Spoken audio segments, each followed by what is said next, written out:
Hello and welcome to World News here on TVP World with me, Ashim Kumar. The governor of Ukraine's Zaporizhzhia region says that Russian attacks on Friday night killed 12 people and wounded more than 40 others. Video footage shows cars and a building engulfed in flames. Regional officials said that a direct hit on a vehicle workshop in the city of Zaporizhzhia turned the repair shop into a giant fireball and killed 10 people. The strikes came at around 5 p.m. local time. In President Volodymyr Zelensky's hometown of Kryvyi Rih, 2 people were killed when a missile hit an administrative building.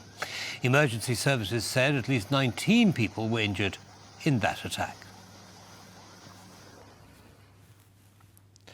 The presidential elections scheduled for Sunday have been cancelled after the Constitutional Court decided on Friday to annul them over concerns of Russian interference. The decision plunges Bucharest even deeper into political turmoil.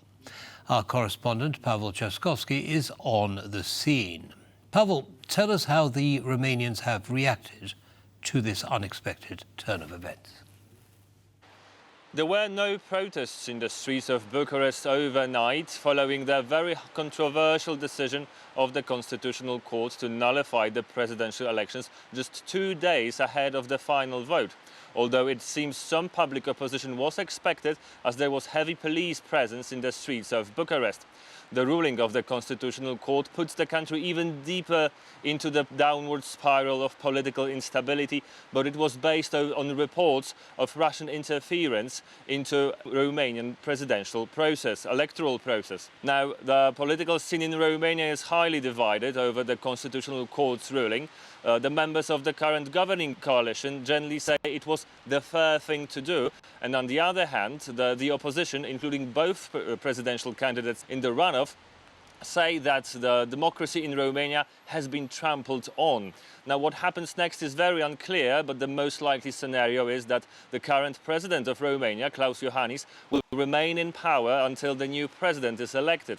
This is at least what he announced earlier on Friday. And if this happens, it means that Iohannis should be the one to convene the new parliament and nominate the new prime minister.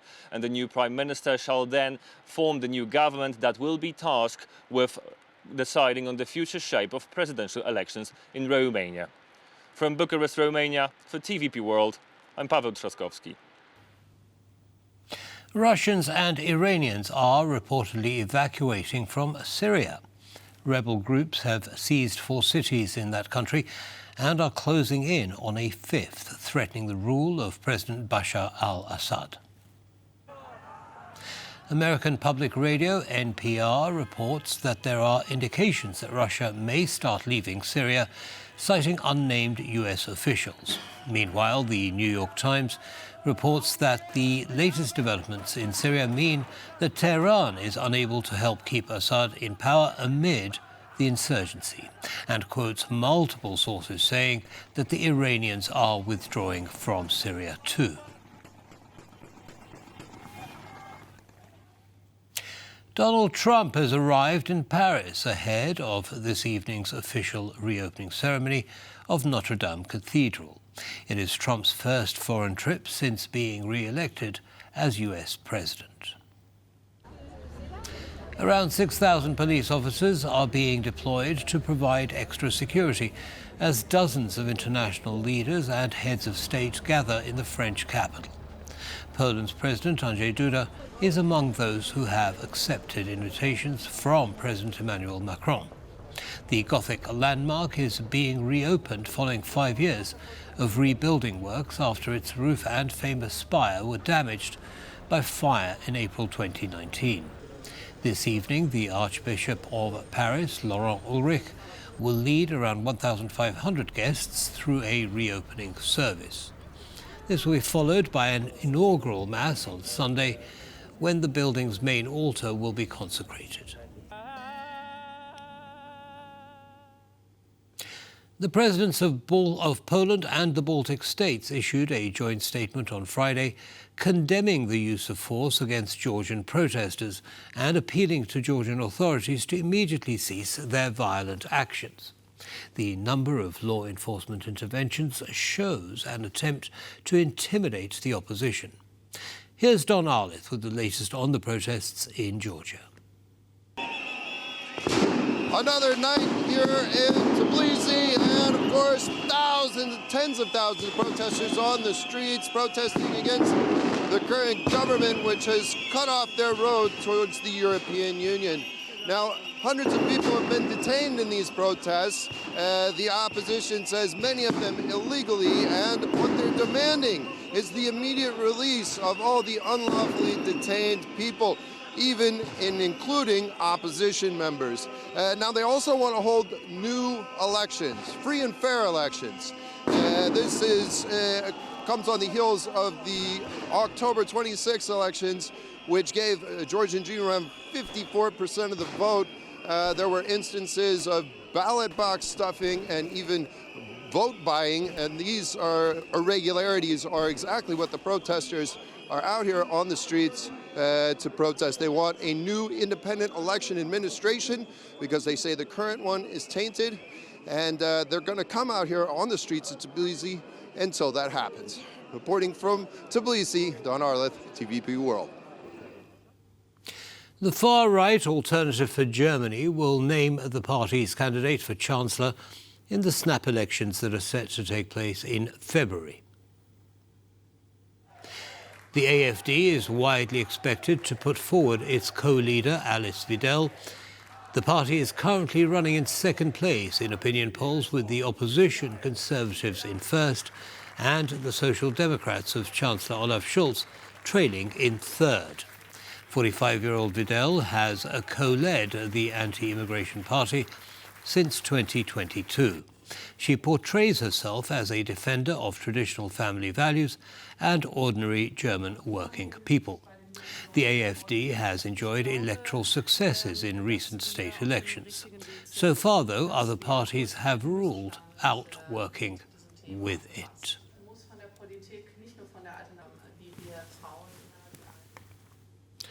Russia's Vladimir Putin and Belarus's Alexander Lukashenko have signed a pact in Minsk, tightening security cooperation between the two countries. In an exclusive interview with TVP World, Franak Viachorka, advisor to exiled Belarusian opposition leader Svetlana Tsikhanouskaya, put to light what this new agreement might entail, as its contents aren't available to the public. I think it's important for both dictators. For Lukashenko, it's the guarantee that Russia will continue supporting Lukashenko and his regime in Minsk. And for Lukashenko, and for Putin, it's the guarantee of the control over Belarus. So both dictators basically take advantage of that. Russia basically is fixing its control over Belarus by deploying weapons, by deploying nukes, by tying Belarusian state with the Russian military machine. And I think it will have long-lasting consequences, unfortunately, where 9 million people are basically taken hostage. Jarosław Kaczynski, the leader of the largest opposition party in Poland, has lost his immunity in the Polish parliament today.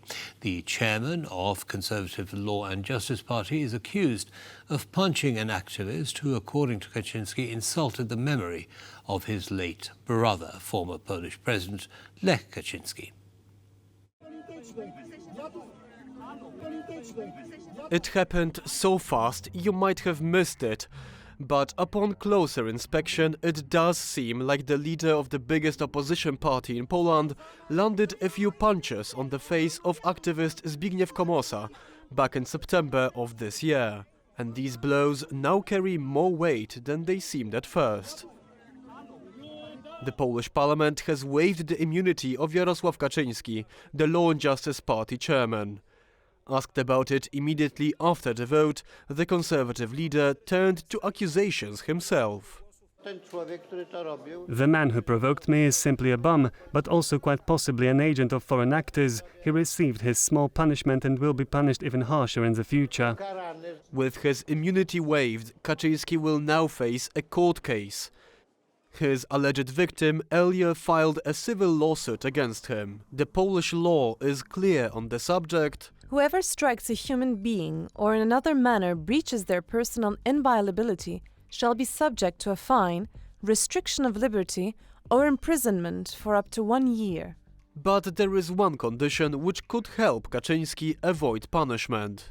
If the act was caused by the provocative conduct of the injured person, the court may waive the imposition of a penalty. The entire scuffle in question began when the conservative leader destroyed a wreath laid by Komosa in front of the monument dedicated to the victims of the 2010 Smolensk plane crash. The disaster killed all 96 passengers on board, including Kaczyński's brother, former Polish president Lech Kaczyński. The wreath laid by the activist had an inscription which outraged the conservative leader.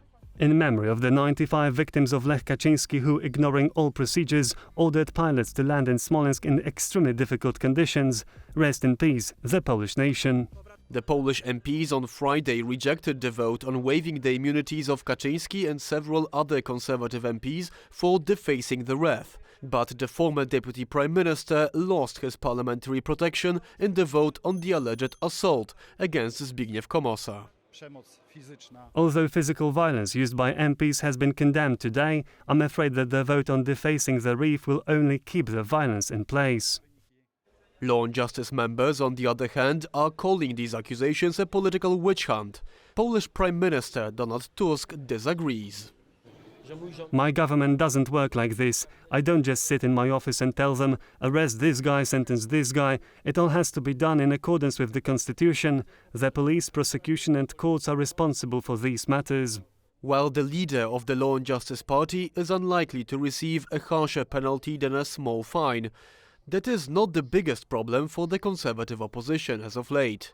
The state prosecutor is investigating several right-wing former government officials for various types of fraud, mishandling of public funds and invigilation of political opponents. A new European Union sanctions package against Russia has not been approved. The reason is a disagreement over a provision that would allow EU companies to continue operating in that country.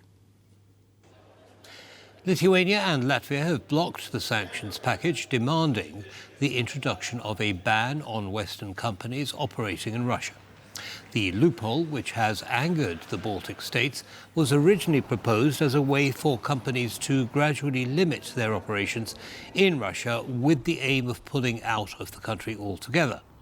Some other EU countries, including France and Germany, reportedly felt that it was too early to ban EU companies from operating in Russia.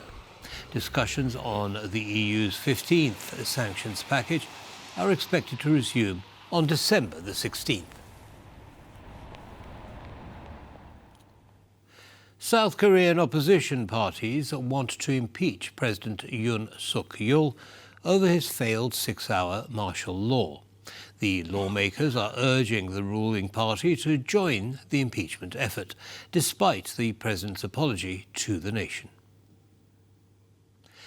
The impeachment vote will take place later today. Just hours before that, President Yoon gave a speech in which he apologized but refused to step down.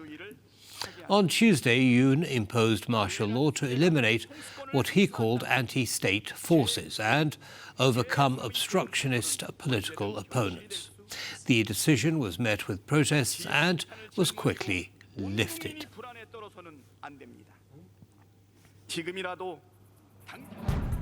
And that brings us to the end of this bulletin, but I will be back on the hour. See you then.